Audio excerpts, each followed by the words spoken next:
name is Ali Mongi. I'm a Kenyan. I currently living in Johannesburg. I'd say that I'm a laid-back dude, calm and collected. By profession, I'm a software engineer, but I have extensive history in the telecommunications industry. I'm also a budding entrepreneur. I've been passionate about the realm of information technology from a young age.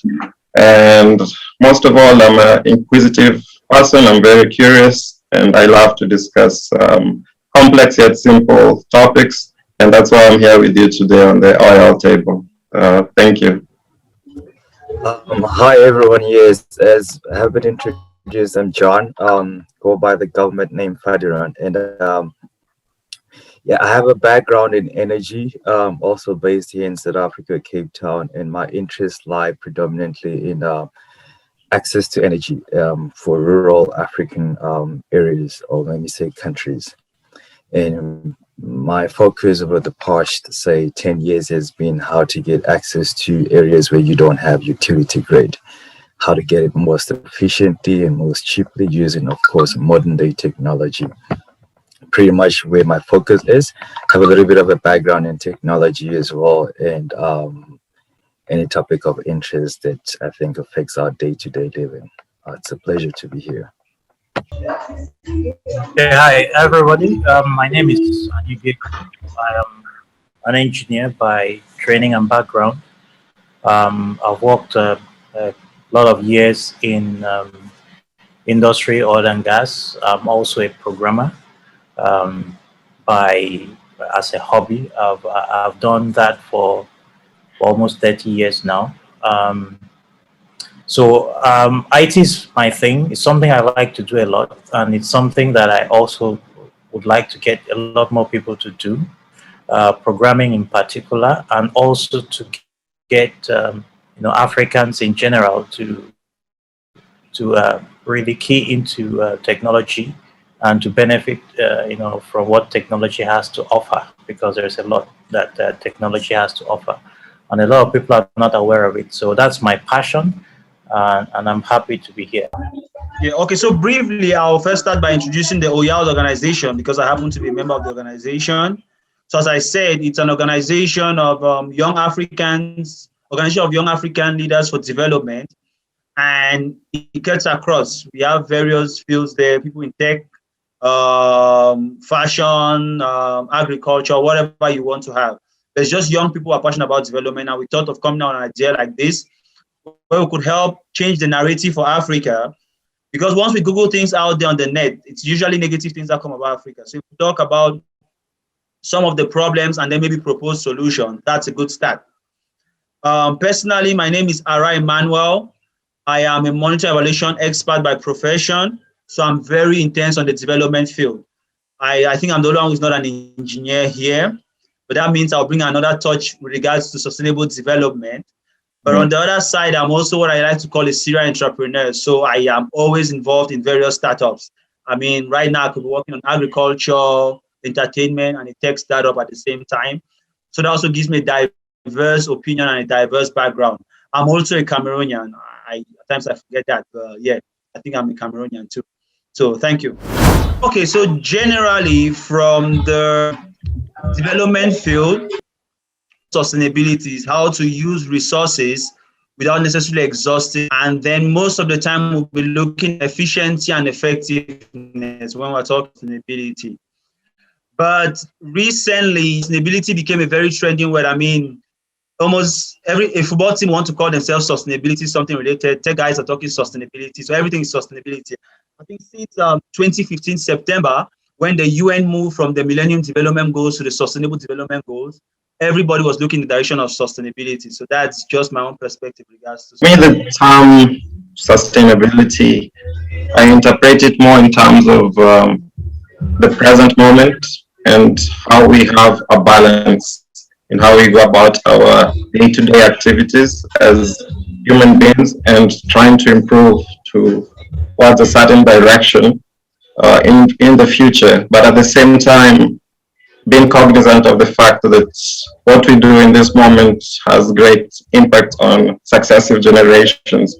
So as we try to improve, we need to make sure that whatever breakthroughs or methodologies we're using don't have an adverse effect on future generations. So that's my interpretation more in terms of balance. But there's also the classical side, as Emmanuel mentioned, with I believe it's the UN SDG goals for 2030 and 2050 and whatnot. So yeah.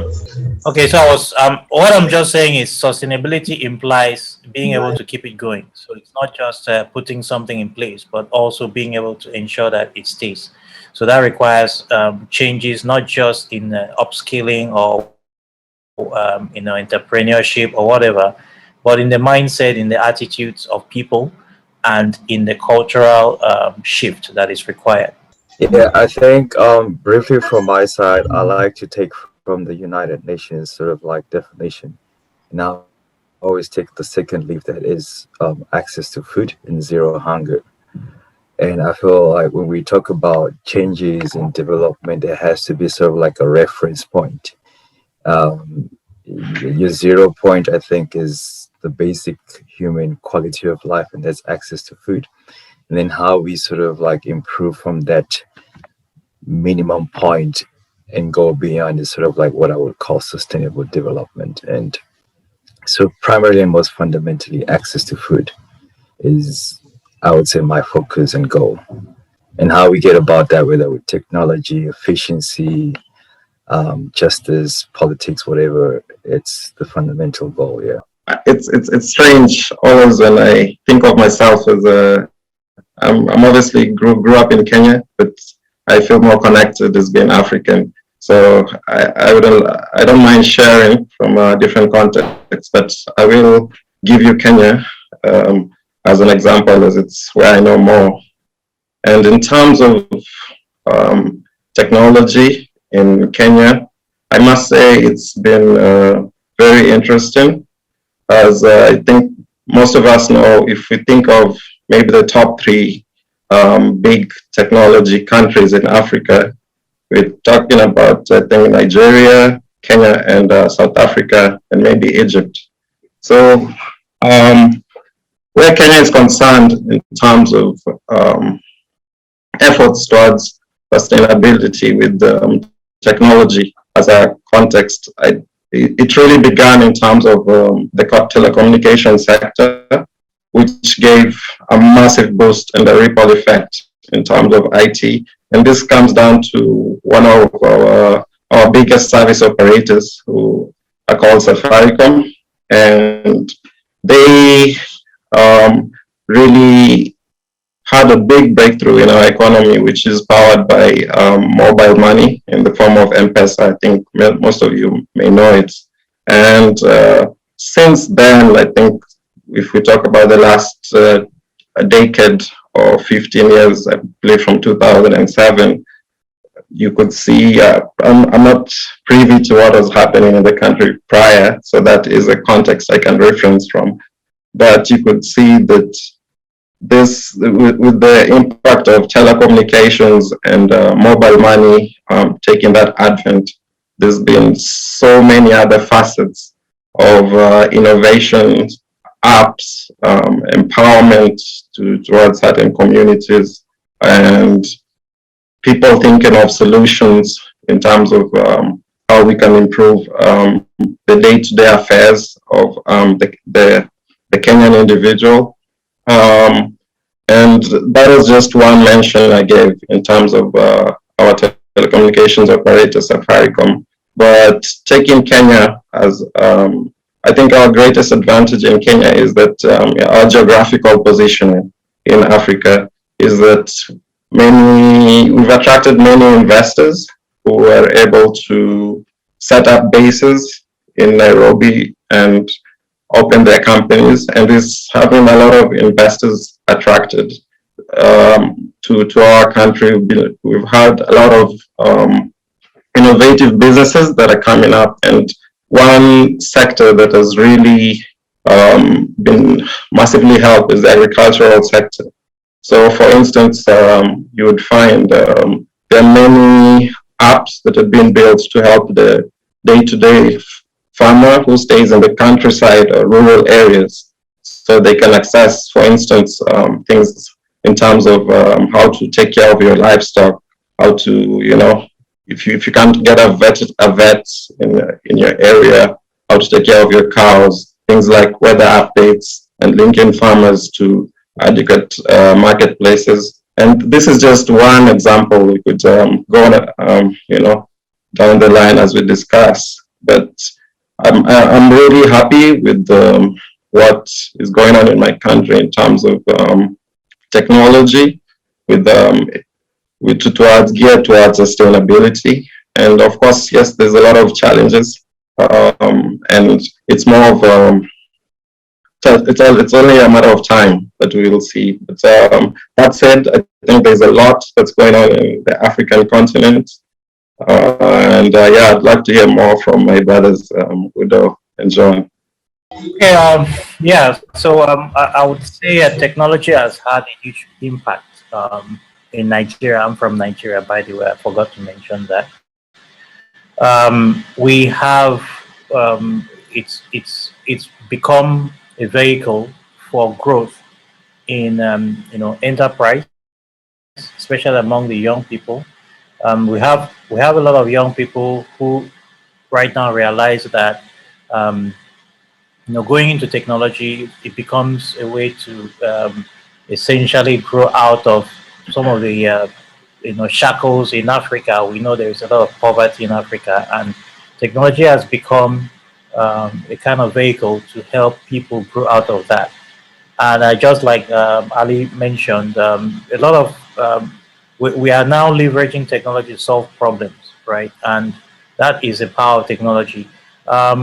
So yes, there is a lot of focus from private sector in trying to drive this. There's a lot of focus. The government is supporting, is coming around to understanding the power of technology, and it's giving their support by putting in place policies that help. I think one of the key policies in Nigeria that had a big impact was a telecoms, policy some time ago, a couple of years ago, that brought in the GSM networks into Nigeria, and from GSM it became GPRS, 3G, 4G, and now we have high-speed internet in a lot of places, something that we didn't have before. So high-speed internet, well, it's basically become a means by which a lot of other things are being driven on. So yes, I think we are seeing a lot of growth, a lot of development, sustainable development. Kind of being driven by technology, being facilitated by technology. And that's why, for me, it's a passion to keep telling people about this. We've done a lot in the last couple of years, but there is still a lot more to do. So I'm really interested to see how it will be in the next 10 years. Yeah. I try to sort of like, when I assess, and bear in mind, I have a background in infrastructure. If you look at, for example, when COVID hit, moved a lot, but you can count the number of things. So I wouldn't say this have to lay down infrastructure very slow, but that is the main bottleneck to how much it will cost us and what it will cost. If you import technology from Germany, it will cost. Being said, if it's technology that's been built, it's hard to say what it will cost you, but I'm saying. So my overview has a few years ahead of the other. So I always look at transportation as well, 500 kilometers without how easy is it for me to go to a foreign country? What happens? We all know of a family member. So I still think we're like, sort of like as a continent, but then does everyone have access to food and has the basic and fundamental access going on to access to food? Well, most of it comes down to how much it costs. Okay, so about sustainability, I would like to use what we call social and environment. And I feel that's because these are coming towards environment things. So the state of things are very advanced, but it's still not very sustainable of the environment as much as the actually need it, but till they see the need and to environment issues will not be that much of a success. There is this guy who's consume what we don't produce. Most of the time our economies are dependent on drugs and things like that. I also will throw it up here when the more polite are so focused on maintenance. But then they go, I mean, we have some of our brilliant minds. I mean, how they go to engineering schools and they come out and they just come to cables and they fuse. They have a handbook to all these problems in our society. Why can you know that's where all the minds go? The best minds in Africa are just engineers should be.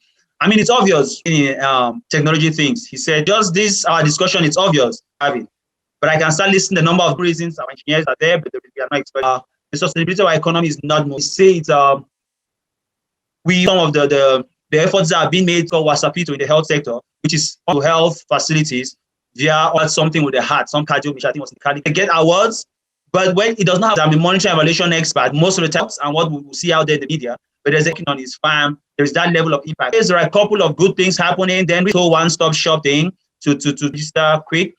But they do most of one sat in his room and just felt like this would be a good idea. All the links in between, so you register your business, but you get for how can I call it to port authority, so that all of these other things are discussed. We have one-stop shops now, and because of political reasons, I think the one startup entrepreneurs are willing to them just do informal things. So there is so much work that has to be done. It touches the grassroots. I think I can take into the remarks of John to how I look at it. Literally gone through that, and one thing John said, it's a very big industry. It's in the information age, and that's what prior with things like M-Pesa, but about a select group of companies, Ericsson, and it's a small niche that African companies put to. When I finished university, I got my fabric telecommunications engineer. I want to create, I want to do things, and you come through the ranks. But I've been called an engineer. Well, in Africa, you're maintaining equipment. You have manuals, these wires. And for me, which Udo mentions a lot, every day you wake up, but the community, or you get in that fancy engineering, in the engineering sector, one problem that most like to complain, the government, the point in my life where I'm asking myself, in the last 2 years, I left and started again from scratch. I can use my hands, and it's very easy to have equipment. But with an intermittent cost, there's so much more you can realize. And today, right now, I'm on a journey. I started in the health rough journey, but it's that our Kenyan leaders are corrupt. That's really where I can make a change and be accountable. Yes, but what are we really doing to contribute? I'm really interested in speaking as the chairman of the Nigerians in one of the local branches. What Mano said is correct. Engineers has not been correct. They crucify me for saying this. Actually, if you are doing maintenance as an engineer, right now, who are pushing people that are saying I'm an engineer. So I agree, engineers who do the research and they cut research to solve our problems, but full system. And I keep saying this each time. Maybe everywhere in the world, yes, there is one flaw. The other situation where people are not trained and does not train you to be a problem solver. You will never. It's not just having go about it. You need to understand what you can do to solve them. So the kindergarten, and we are trained to be job seekers. They do very well in by companies and entrepreneurs. And there's nothing wrong to be either an employee or an employee to be entrepreneurs. And they tend to teaches you physics, chemistry. What kind of problems will you solve with calculus? Why you are learning calculus? And then when you go out, what am I going to do with this calculus that I learned in school? So, or you look for a job. In fact, employer tells them to do, that's what you do. So I'm not doing what I really want. Courageous guys like Ali, you step up. It's not everybody that has that courage. So like this, that's the flaw, right? Problem solver. And that's where it needs to start. And people never realize that they have to solve problems. And I think that's one of the things that we should put top. And then we are still looking for others to solve our problem. Generally, in Africa, a lot of things are taken for granted. We are underserved in a lot of things. For agricultural to let people know that or even sales of to help and if we are able to really dig into that in Nigeria, we have companies like Andela, right, which look people skilled people skilled to other countries, and this is one area. So in Europe, in America and Europe, kind of look at the cost of per hour. America is the highest, Europe, or maybe Europe is then China. Then one of the areas where Africa has gets developers skilled up, become more competitive in the market as long as the standard as the international, latching onto that and outsource great strides, because you're basically. Well, if you compare with where we could be, just like John said, a good example, there is some room for. Last year, I think we even tried building some. How difficult it was just to get a ventilator it was a challenge, and there's still room to improve in some areas. So, you keep hearing that from me. We just need to dig into it and find problems that need to be solved, and then cast paths around it. To focus on that problem. Let them have a chance to. First of all, is I think it's just a matter of invest 15, 20, see where they are right now. So I think don't look in R&D or many guys to do some research work. Every employer has the capacity to pay 10. What are the great things that are happening in South Africa? So fintech is a big thing in South Africa, so most of the development that's seriously growing. And proven South Africa is the transportation industry vehicles. And not many people see a lot of electric vehicles because it goes to electric rural areas. And when you deploy, say, 10 electric cars, can actually be guaranteed that they have those cars for 10 years, renewable energy sources, so they can make use of energy. We, as a country, partly because we are saturated to the point in terms of helping the local. I wouldn't bring the topic of mining and all that. Internet access to the most fundamental city access to everyone is not yet 100%. But it's not, as an engineer, the focus is if government is not focusing, they cannot make that my main agenda at the moment. I don't vision an easy pathway to it. And I don't know, or not so happy in those cases on that line when I was talking about funding into the renewable energy. Still coming back to this statement, I consume things that don't produce and we produce things that don't consume. Behind the scenes, we cannot put forth our. So it's still in line with that discussion, paychecks because they want to sell. When Paystack sells to board, and if there is some control of that platform in America, when you have sold that guy's hat to a foreign entity. Yeah, well, I wouldn't say tech, right? It's not a government. What they do is they just users in general access controls banking policy. No, does that mean things like that? No. So the angle there is some merit and there's some point controls technology, controls power, and that is why technology, right? The most powerful age in technology, right? And a leading nation area, one particular modern technology or the other, it's a lot of funds to bring itself back up to. So there is that arms race in technology. When if a foreign nation controls technology to be essential in so that is correct, and it can be used to manipulate things and so on. Individual who invested time and money in, he wants to cash out, right? That's it. That's the way to go. That may not be the best way and details of that. Yes, it was celebrated, but I agree with you. But the question then would be, if you have a lot of attention for huge customer base, right? If you have a huge, you are selling. Once you have a huge customer, and if somebody approaches you, I need to renegotiate this thing. I don't want to give you, okay, man. Yeah, it's an acquisition. Throw some of the policies within VC. So it's be watchful in these situations. It's not all happy things. Okay. Yeah, I could go. So, bro, with this, and I'd like to tie that to what area and the applicants. I believe that you're moving at a point as decision. So, for instance, and other countries like incubators, which come in them, give them ideas, help them grow their business. What you have venture capitalists who come in. I think in Nigeria, one of their biggest thing, and in Kenya we have the oyald. So if you look at this, there are some successes. So to break those barriers today. Now what I meant earlier back, even 3 developers, and now you have an investor from help you grow that business. It's like to hold on to your idea and keep it South African or if you're from Cameroon. Now another thing that I've seen that is that the law and legislation, those students have come out of STEM. We're not well educated in terms of intellect. You could get that when in these contracts they lose more than or they get completely wiped out. That's what you mean by that's what we mean as this young generation as we go through this see what is the best way. It's something that I think about if you look at Kagan market in Rwanda and bringing in going almost on a Singapore. In time, if you look at a country like Magufuli, this foreign, we had completely flocked Tanzania. They're forced to, take up, what's the solution, but we have a lot of land concerns are important. Yeah, of food this evening. And I think I'm so bent on food is because I've gone develop a platform where childhood development, like children below the age, engage with people. Like, would you love reading book, help your child develop mentally?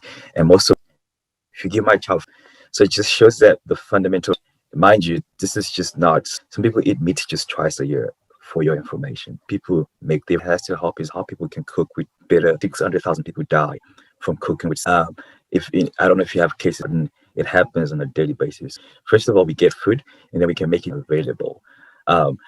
So the question I always ask is, is every country has 3 solid meals a day. So I think we should get your cell phone. But if you don't have, it is my fundamental concern. Also, you can get food and cook food in a clean way that is not on the button. It's also a good thing to because everybody is so focused. It's about food. But pyramid. I can understand the people on the top pyramid still thinking about food. Like we could sit here and be talking about monitor farms. Those are things which you use to create history. Also has its own negative side, security. Because most of the time we're talking about development, security. Those 3 things. But that's in the large scale of things. It should not be about sharing envelopes of cash. That does not help. Bags of rice and giving people. And on those things, the day-to-day survival, we should I call try to think leadership and strategic things. So data related to drone technology, trying to get agriculture detail on how it actually works. I know all the various Internet of Things places, be it online store things. I also have the cryptocurrency. I know very well that not yet a bank who says controlled by France, and now they're trying currency and I don't know, online bank harder in that direction. It's not yet there. It might be a solution to our economic money. It's a very strong factor in that. So I've just touched most of those things. But I feel like a lot of thinking should be done in place for others to come and thrive. Africans who are thinking and they want to do things, but strategic things. Some people should think ahead. That's the solutions here. Can I just interject just for a second? For example, just recently, I don't know if you know the Redeemed Christian Church of God is asleep. And my point is, he health in your food, you're based away. And my not think very key. President in Nigeria flies to UK every day for treatment. He's meant to be the most strategic person. That explains for some of the even high up on the triangle, you see, has to be very concerned about. I don't think this is about wishful thinking at the moment. Yeah, you can go ahead. Yeah, I just want to. Well, it's said often that is wrong. What I would say is, well, maybe somebody else will crucify me for thinking. That's what I would say. Right, the right set of people. Okay. We said something about a think tank. You know, we that's another. That's I think most of our problems stem from the food security. For example, are we saying we food security? I think that's not one to turn those plans into actual. I mean, corruption being the biggest, they decimate all your plans. Your plans if we don't implement them. And I think that's what are the things that prevent actualized? How can we deal with it? And that's now go into the real world and you try to deal with corruption. I don't know how to put it. Corruption is hydra-headed. It really is. That it's gone to a point where governors, who have tried to fight corruption in deadly manner. So I asked myself to that, right? I used to think I'd grow up and do all of this, and then later we still have to come back home and face that beast. I can't tell you I have a solution. Our people who believe in the same thing, right? It needs to be large. It needs to be larger. The question is, how do we gather this? One of my friends, we keep saying it is, and plan things and good people who tend not to come together and plan. So maybe this is where it all falls apart. And to come up with a way to deal with that. So it needs more discussion. We have to deal with corruption. Okay. Could I chime in? Coming across, I think in terms of solving hunger, if you look at the SDG goal, I don't know if they're 17. I believe they can all mutually fight in this struggle and, make it a home and go with it. It's very important. And, sustainable development. Second most important is quality education, industry and innovation. And to begin with education, about the whole engineers doing maintenance. Having done my degree abroad, and I was quite surprised. They actually fear programming. Oh my God, like writing code. They are not programming. Kenya's IT industry grew on to be network engineers, and IT support or management, which is, however, that has changed. I think I was surprised the other day. It's an application that teaches in Africa is kind of taboo because we're more conservative. So you can, get on or UTIs or like what to do with education. That if we mentioned before, go on LinkedIn and, send the emails, 14 years already thinking in time. And one thing I would like to say for our older, these young kids who are coming today, we really can be done online, through social media. Think of technology as a whole. As an individual, you seem to love agriculture. You say in the next 10, 20 years that progress goals, and that can tell you in terms of the other goals. I feel my heart is really into corruption is this kill, and what they say, expecting different results. And anything that is disruptive to, and as you mentioned before, I'm a big evangelist in blockchain technology. Udo, how you feel about blockchain? Get ourselves more, get to understand what it has for humanity, and for this can be very good. And I'll give you, we are expecting in the next cryptocurrencies, as you know, that such that you can buy a car with Bitcoin. Now, with more people shifting and the pounds and the shillings to systems is the blockchain.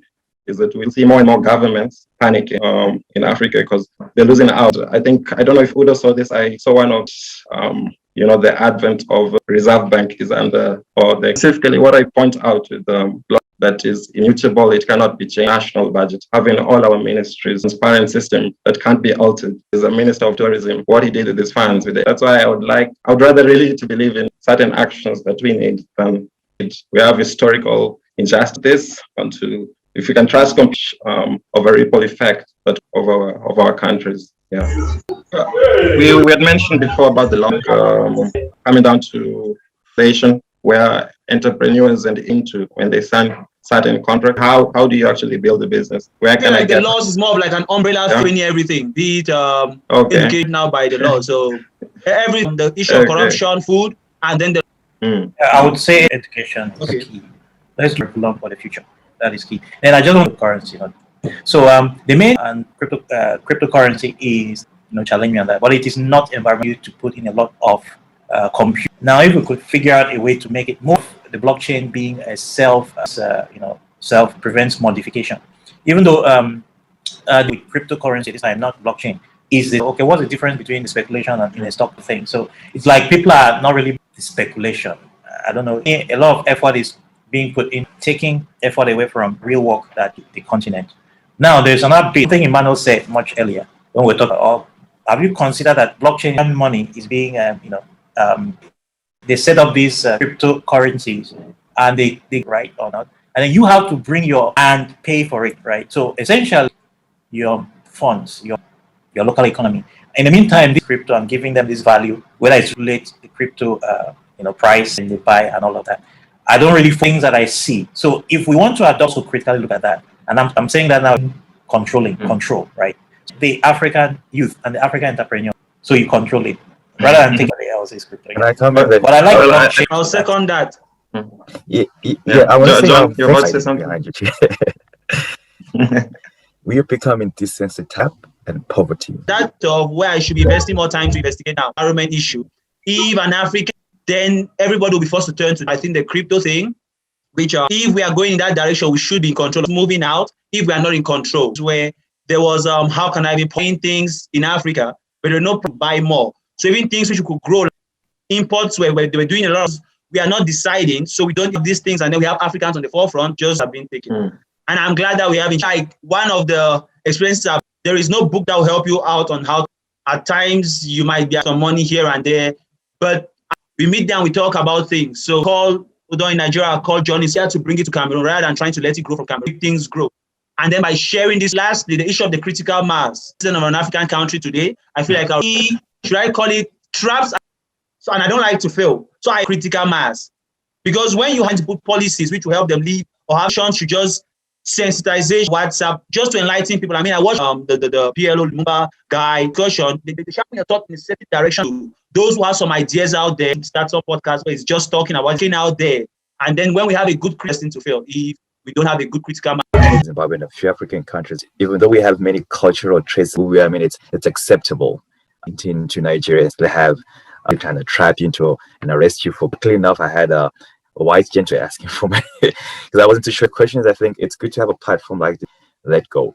And at the end of the day, and most people are not trying to fight for themselves, but you're trying to fight for yourself, because once you hit 50, so if you don't hammer between 30 hammered, if you don't so I think it's just give up here, try to issue is what I always say to people. A lot of people as a bylaw, you're not allowed to share your income, sitting on a salary that you probably not allowed to share your income. And I feel like if just as what they earn and what their qualification is, I think I'm more qualified than you. This is what I earn. Amongst us, that we don't share enough information. Because at the end of the day, if I, for example, I don't know how many of you guys have ever edited others editing, but oftentimes when we need 2 years, have I gone online to say, I know something, let me have this information, let me share it out there. But if parents that have done well for themselves, but earn half of what you earn right now, but they're able to raise the same money that you earn, that's double what their information. And if we can share information, I wonder, so what are we? Are we just individualizing? Because I mean, they're actually quite interconnected in Europe. It's quite easy to go to Czech and England. The war is it was more good, interconnection system suffering from the effects of a colonial. And I mean, one of the bit, and this is, analogy. And I come from Kenya. within the country where we have 45 years when elections come, tribal lines. So tribalism is a big generation to start thinking more as like this on the oyald tables. Oh, this guy said something if you have Mandingos in Cameroon, but languages are quite similar. So, and we could be summarized in 3 or 4 and whatnot. So with coming to identify which areas, yeah. Yeah, my concluding statement usually is touch. Crypto is good, but let's understand it fully. Let's try to like each one teach one, like you say, and if you do, spread the word as much as possible, and let's what the future is like, and then there is critical something worse doesn't in the next few years. So yeah, I would just like to say that it's living as a passenger and of Africa as whatever career path you take, because have this image of how these guys think of us. Whenever you have an idea, so aim to have something that's can better the lives of the continent. First one is regards to the diaspora, missing puzzle to this whole development thing. To use this platform to actually put word out there. It's doing a lot to encourage them to come back. They'll come with a lot to help Africa. So I feel like the diaspora always say, you're an entrepreneur and you're not yet to solve it right here. And that's an opportunity. Yeah, my closing and say something Ali just mentioned. Artificial tribal lines is that we should transcend that. It's definitely a very good positive step to speak about more and do more, and full mass of good people who actually want Africa to, and our focus strategic people together, and then say 50 to 70% of our MDG. How we can do that? We really need to do that. We need the grammars, entrepreneurs. Okay. So most definitely, the doors are complicated. We just want African youths who are not everybody who is there because it becomes a little confused. This is a platform where we come there to network. So we have Nigeria, and I'm trying to push my ideas there. You could just go on Facebook, you put oyald organization there, and then you send your profile, what you find. So we have Zoom meetings, members who are carrying out the physical activities, but most of the time. So if you go on Facebook, you see send a message. You could also as well. I think I can send your profile, and then forms and things, and then we just keep sharing from there.